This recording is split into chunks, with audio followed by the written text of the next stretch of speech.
Crescendo em Boa Vista, Roraima, eu tive o privilégio de crescer bem pertinho da MEVA, Missão Evangélica na Amazônia, onde homens e mulheres se dedicam ao alcance de indígenas, principalmente aqueles que nunca ouviram falar do Evangelho, que estão isolados, para que eles venham a conhecer a Cristo. E o meu privilégio era estar sempre perto de muitos desses missionários, sejam brasileiros, americanos, de outras localidades do mundo, tendo a oportunidade de ver e enxergar e ser inspirado pela vida deles. Não sei quantos de vocês tiveram oportunidades parecidas, não sei quantos de vocês já tiveram a oportunidade de conviver, ouvir pregações e se inspirar com histórias de pessoas que se dedicam para o avanço do Evangelho de Cristo. O mais incrível é quando a gente ouve testemunhos do poder miraculoso de Deus, das suas obras incríveis nos dias de hoje.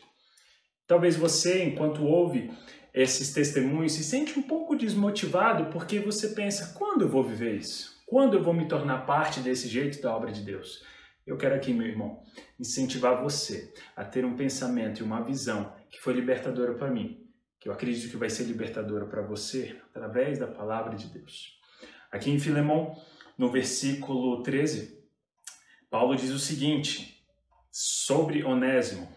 A Filemão, ele fala a seguinte questão: eu queria conservá-lo comigo, para que ele me servisse em seu lugar, nas algemas que carrego por causa do Evangelho.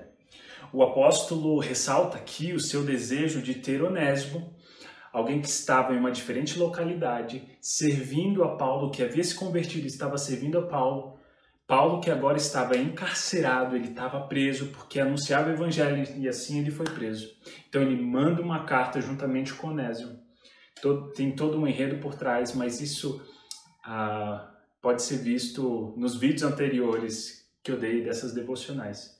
Mas a questão é, Onésimo era importantíssimo para a ajuda ali de Paulo, ele estava encarcerado. E ele diz para Onésimo para Filemão, que Onésimo estava servindo aqui a Paulo, enquanto Filemão estava longe e não podia servi-lo. Então Paulo ressalta o valor de ter este servo Onésimo ali perto, cuidando dele à medida que ele estava encarcerado.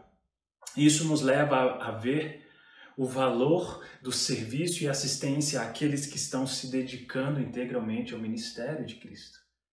E como o engajamento e uma vida que zela por outras se torna totalmente vital para o avanço do Evangelho de Cristo. A gente vê isso na medida que vamos lendo as cartas paulinas, a gente vê como Paulo, comissionado a levar o Evangelho para um mundo totalmente sem esperança, principalmente aos gentios, àqueles estrangeiros da aliança que Deus fez com Israel e agora havia revelado que era todo mundo. Paulo foi aquele pioneiro das missões a todos os povos. Você certamente se viu na grande comissão que Cristo deu nas suas últimas palavras antes de ir ao encontro do Pai, de que toda a autoridade havia sido dada a ele, e ele passava então a comissão a nós, a missão e a responsabilidade de levar o Evangelho a toda criatura até os confins da terra. Você provavelmente se enxergou nessa posição.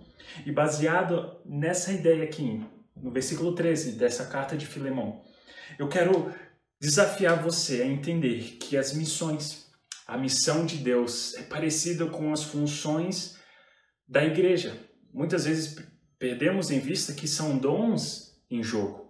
Assim como a igreja, e Paulo ressalta ali na carta de Efésios que um corpo de Cristo, cada um tem sua função e todos se completam para que todos nós estejamos sendo abençoados de forma igual, mesmo diferentes, mas juntos, unidos. Assim são as missões, são pilares e etapas para que as pessoas que vão e as pessoas que ficam estejam juntas pela obra de Cristo.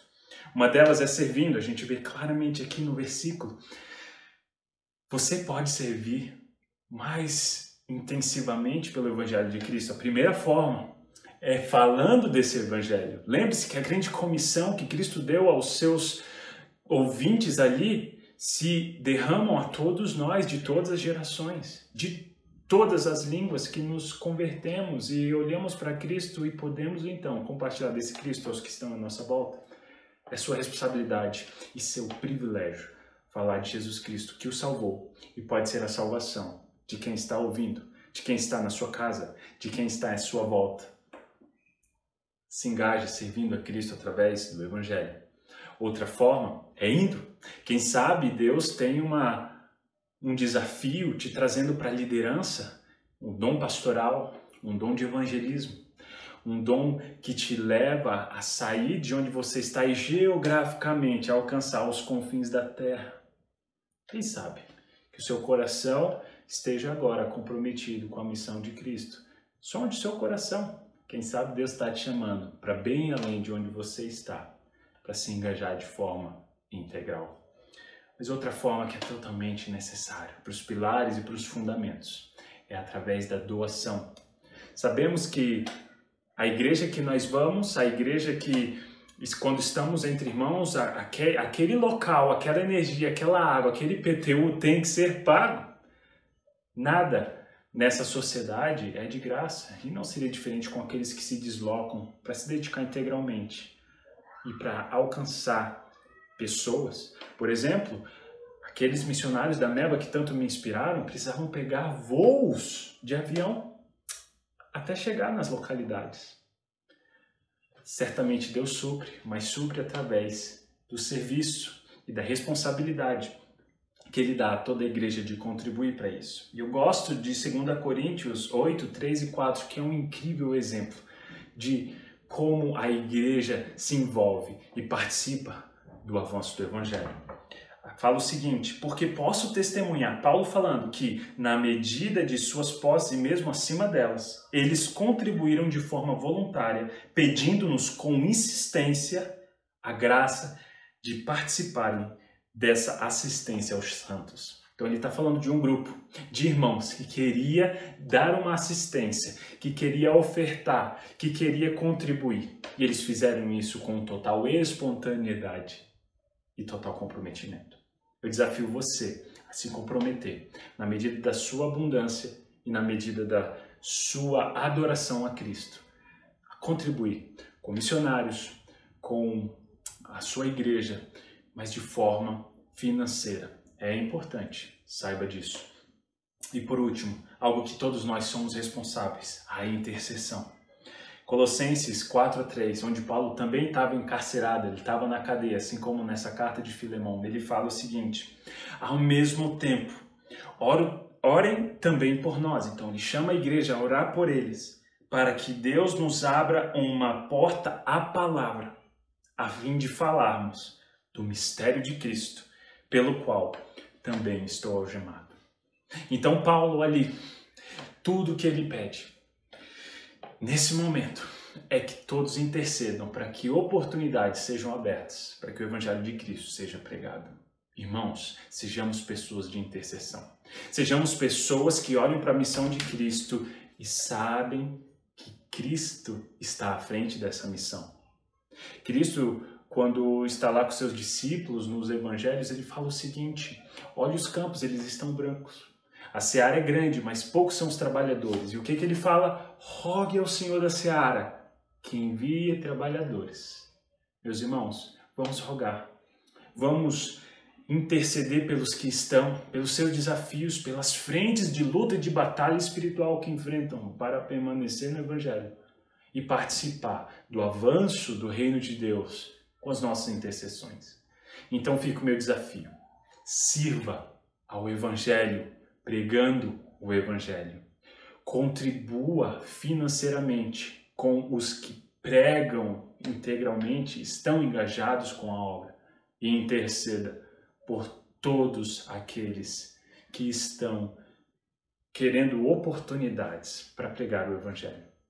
Até que Jesus venha, precisamos estar engajados.